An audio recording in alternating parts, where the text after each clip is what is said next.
Здравствуйте, с вами журналист Олег Желнин. Депутаты Якутской городской думы собрались на очередную 26-ю сессию. И чтобы вы знали, сессия – это высший орган законодательной власти городского округа город Якутск.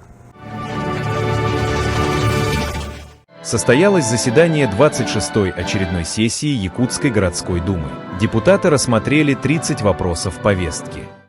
Приняли отчет об исполнении бюджета города Якутска за 2025 год, внесли изменения в бюджет города на 2026 год, плановый период 2027-2028 годов. Также были приняты изменения правил землепользования и застройки на территории города, в положение о муниципальном контроле. Депутаты Якутской городской думы утвердили отчет об исполнении бюджета города за прошедший год. Изменения связаны с поступлением средств инфраструктурного сбора, дополнительное финансирование будет направлено на строительство пристроя, гимназии «Центр глобального образования». С учетом внесенных изменений, основные параметры бюджета составят: в 2026 году доходы 32,3 миллиарда рублей, расходы 33,3 миллиарда рублей. В 2027 году доходы 31,5 миллиарда рублей, расходы 31,6 миллиарда рублей. В 2028 году доходы и расходы составят по 36,4 миллиарда рублей. Вообще в целом исполнение бюджета 99, это по доходам, то есть, да, по расходам это где-то 94%.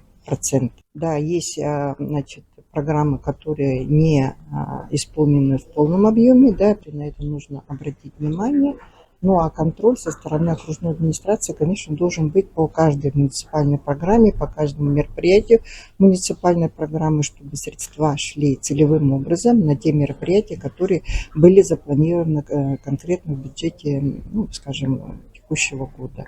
В структуру окружной администрации города Якутска введено новое подразделение – Управление сельского хозяйства с полномочиями главного распорядителя бюджетных средств. Внесены изменения в правила землепользования и застройки и в нормативные правовые акты, особенно по протестам прокурора города Якутска. Скорректированный регламент Якутской городской думы и положение о президиуме. Городские депутаты приняли решение об установке памятника сотруднику госавтоинспекции. Прототипом станет легендарный инспектор ГАИ Якутии Дмитрий Николаевич Алексеев, ветеран Великой Отечественной войны, почетный гражданин города Якутска. Утверждена установка памятника Герою России Дмитрию Николаевичу Егорову, позывной «Сунтар», и его боевому другу Николаю Николаевичу Романову, позывной «Ронин». Принято решение об установке мемориальных досок Зое Афанасьевне Корниловой, Федору Петровичу Ефимову и Ивану Петровичу Спиридонову. Городские депутаты утвердили решение о награждении почетной грамотой и нагрудными знаками за заслуги перед Якутском, за вклад в развитие социальной защиты населения, строительства, молодежной политики, образования, физической культуры и спорта. Как мы узнали, исполнение бюджета городского округа город Якутск составляет практически 100%. Но столица Якутии не выглядит на все 100%. И это доказывает проверки Общественного народного фронта Якутии по вывозу мусора и санитарным точкам. Вот она, вновь наша новая старая свалка. Это село Пригородное, улица Новая. А вот здесь вот сразу берег протоки. Вода была весной. Ну, вот здесь вот внизу уже была вода с реки сюда заходит. Вот здесь сколько? 20 метров от силы. Изначально баки стояли здесь. Потом прокуратура вынесла постановление эти баки отсюда убрать. У этого участка есть хозяин, он здесь хочет строиться. Ну а как здесь строиться? Вот поворот на Рубиновую, и вот администрация села Пригородный вот так вот сюда баки бабам поставила. Ну я так понимаю, что них просто убрали с глаз. Ну что это вот, как это вот назвать? Свою оценку дал по работе окружной администрации города Якутска и глава Республики Саха-Якутия Асен Сергеевич Николаев на своем отчете перед Государственным собранием Элтумен. Вот наш старый городской полигон, который сегодня действует, его содержание, в том числе вот утилизация отходов, его переработка отходов, это прямое полномочие органов местного самоуправления, к которому органы исполнительной власти республики никакого отношения не имеют. Да? Вот. Но при этом открытое горение, которое сегодня происходит, это, конечно, я считаю, результат неправильной эксплуатации полигона со стороны городских служб. Связанные с этим службы, все-таки локализацию дадут и к определенным образом потушат. Хотя, конечно, ничего хорошего в том, что пожар случился, нет. Неправильная эксплуатация полигона со стороны городских служб. Что касается нового полигона, который построен, он не вводится из-за того, что по как раз требованиям закона должен быть на новом полигоне определенный комплекс по сортировке твердых коммунальных отходов, который сейчас находится на завершающей стадии. Оборудование закуплено, контракты все есть, и мы осенью эта работа будет завершена по введению комплекса по сортировке твердых коммунальных отходов на новом полигоне. И тогда, в принципе, работа уже нового полигона должна начаться. После этого старый полигон должен быть закрыт. Глава Якутии также озвучил решение проблем жилищно-коммунального комплекса Якутии. Во-первых, коллеги, мы с вами здесь много раз разговаривали, и вы все согласны с тем, что по ЖКХ мы должны все-таки во главу угла ставить эффективность. Вы же согласны с этим, так? Мы не можем топить углем там, где у нас пришел сетевой газ. Ради чего тогда мы газ тратим миллиарды, даже десятки миллиардов рублей, протягиваем наш населенный пункт? А у нас, вот в Верхневлюйске, так, туб-больница все эти годы топится углем, тогда как вот в видимости вот прямой, да, находится газовая труба. Какие они, насколько это неэффективно по сравнению, агрораздел и газ подвели бы. Проект окупаемый в течение 1,5 лет. А там уже газ в Верхневлюйске появился в 2007 году, если не ошибаюсь. Коллеги, таких примеров много. Вот в том же Бельдигестяхе у нас котельные, которые на газоконденсате работают. При том, что газ у нас там появился тоже уже не вчера и не сегодня. И, коллеги, там просто, если расходы посмотреть, они просто разница сумасшедшая по сравнению с газом.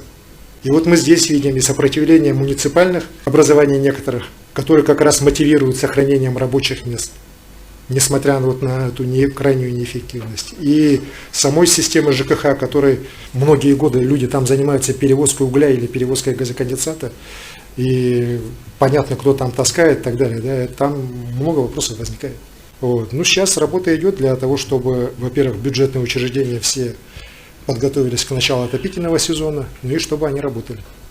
Вот. При этом я еще раз хочу сказать, что вот внебюджетную деятельность надо увеличивать, и чтобы это контролировалось, в том числе и эта внебюджетная деятельность наших крупных учреждений, в первую очередь по городу Якутску.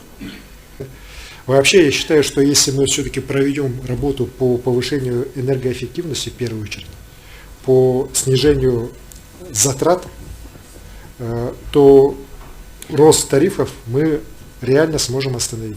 Экономически обоснованных тарифов. Вот тарифы для населения, может, они и будут расти, так, но все-таки пока они занимают реально в этих экономически обоснованных тарифах небольшую долю. И я считаю, что это, особенно для Арктики, это обосновано. Потому что люди такие тарифы, энергетикам, например, мы скажем, там, под 100 рублей за киловатт люди не должны у нас платить. Вот. Да и социальные учреждения не должны платить, там, бюджетные учреждения не должны платить. И здесь наша очень серьезнейшая задача вот как раз разобраться с этими тарифами. Что там сидит, почему они там сидят, почему они такие высокие. И вопрос вообще справедливости. Так, сейчас мы ряд регионов и при поддержке Юрия Петровича Трутнева ведем работу над тем, чтобы дальневосточная надбавка была сохранена хотя бы на уровне 2025 года. Вот. И есть идея, что 50% ее надо направить на модернизацию как раз наших электростанций, дизельных, в первую очередь, на северных территориях, в арктических территориях. А 50% надо, на мой взгляд, направить в том числе на субсидирование тарифов по бюджетным организациям. Для того, чтобы хотя бы по этой части расходы бюджетов муниципалитетов и регионов сократить. Вот пока дискуссия идет активная, посмотрим, как.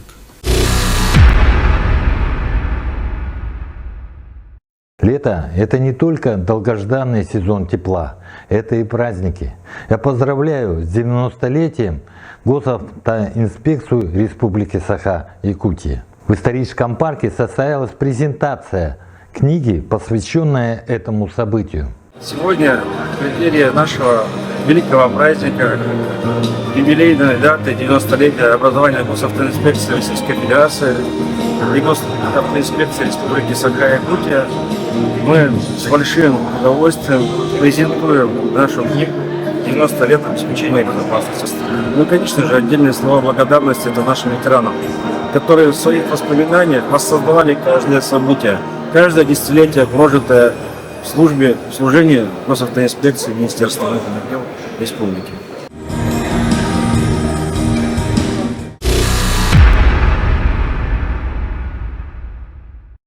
«150 лет исполнилось Союзу театральных деятелей России. И по этому поводу в историческом парке состоялось торжественное мероприятие и открылась выставка «150 артистов Союза театральных деятелей».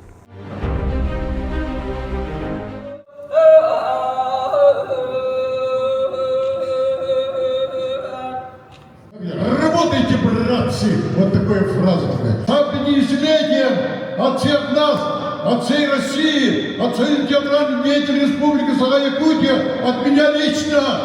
Уруй! Сильно уруй! Уруй!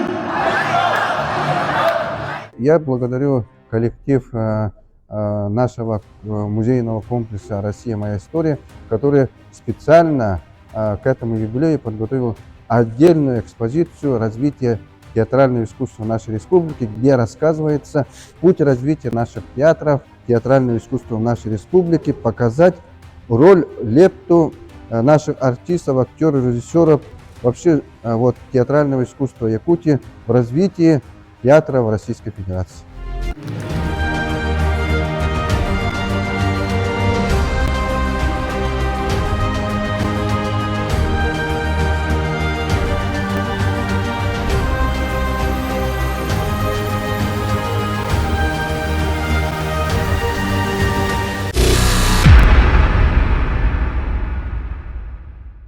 С вами был Олег Желнин. До скорой встречи!